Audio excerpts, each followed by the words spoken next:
আসন্ন জাতীয় সংসদ নির্বাচনে বিএনপির প্রার্থী বাছাইয়ে এবার এক পরিবারের একজনকেই বেছে নেওয়া হয়েছে।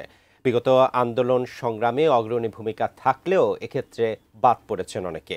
আর নিজ আসনে সন্তানদের ছেড়ে দিয়ে নির্বাচনী মাঠ থেকে সরে গেছেন বেশ কয়েকজন সিনিয়র নেতা। আমিনুল ইসলামের রিপোর্ট। আসন্ন জাতীয় সংসদ নির্বাচনকে সামনে রেখে বিএনপি ঘোষিত ২৩৭ আসনের মনোনয়ন তালিকায় এবার স্পষ্ট হয়ে উঠেছে দলটির এক পরিবার এক প্রার্থী নীতির বাস্তবায়ন। ঘোষিত তালিকায় দেখা যায় বিএনপির শীর্ষ ও প্রভাবশালী পরিবারগুলোর মধ্য থেকে একজনের বেশি কাউকে প্রার্থী করা হয়নি আসন্ন নির্বাচনে অংশগ্রহণের জন্য। আরএফএল অডিটর, বাঁকা হয় না, ফাঁকা হয় না, আর ভাঙা এক কথায় অসম্ভব। বিএনপির স্থায়ী কমিটির সদস্য, ভাইস চেয়ারম্যান বা কেন্দ্রীয় নেতাদের পরিবারের মধ্যে যেসব আসনে একাধিক সদস্য মনোনয়ন প্রত্যাশী ছিলেন, সেখানে শেষ পর্যন্ত একজনকেই দলীয় প্রতীক দেওয়া হয়েছে।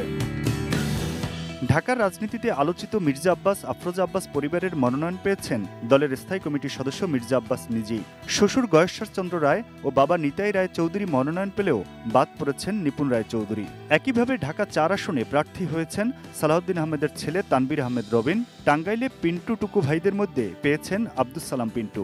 চট্টগ্রামে মীর নাসিরের পরিবর্তে তার ছেলে মীর হিলাল উদ্দিন, এছাড়া ডক্টর আব্দুল মঈন খান, আমানুল্লাহ আমান, আমির খসরু মাহমুদ চৌধুরী, খায়রুল কবির খোকন ও আব্দুল আওয়াল মিন্টুর পরিবারের সদস্যরা মনোনয়ন প্রত্যাশী থাকলেও তারাই নিজ নিজ আসনে মনোনয়ন পেয়েছেন। তবে বিএনপির প্রতিষ্ঠাতা শহীদ প্রেসিডেন্ট জিয়াউর রহমানের পরিবার থেকে চেয়ারপারসন বেগম খালেদা জিয়া এবং ভারপ্রাপ্ত চেয়ারম্যান তারেক রহমান মনোনয়ন পেয়েছেন। বাংলাদেশের রাজনীতি কিংবা আমাদের রাজনৈতিক বিশ্লেষকদের মতে বিএনপির এই পদক্ষেপ বাংলাদেশে দীর্ঘদিনের পরিবারতান্ত্রিক রাজনীতির সংস্কৃতিতে এক পরিবর্তনের আভাস দিয়েছে। একটি পরিবার থেকে একাধিক ব্যক্তির কোনো রাজনৈতিক পদ পদবি, বিশেষ করে নির্বাচিত জনপ্রতিনিধি হলে তখন ওই এলাকার প্রায় সব কিছুই ওই পরিবার কেন্দ্রিক হয়ে যায় এবং নতুন নেতৃত্বের বিকাশের জায়গাটি তৈরি হয় না। বাবা প্রতিষ্ঠিত রাজনীতিবিদ ছিলেন, এমপি ছিলেন, মন্ত্রী ছিলেন, তার প্রেক্ষাপটে তার সন্তানকে দেওয়া হবে, যদি তার রাজনৈতিক সেই গুণাবলী না থাকে সন্তানকে দেওয়া হবে, এটাও আমরা প্রত্যাশা করি না। এখানেও এক ধরনের প্রতিযোগিতা থাকা উচিত। Aminul Islam, ATN news, Dhaka.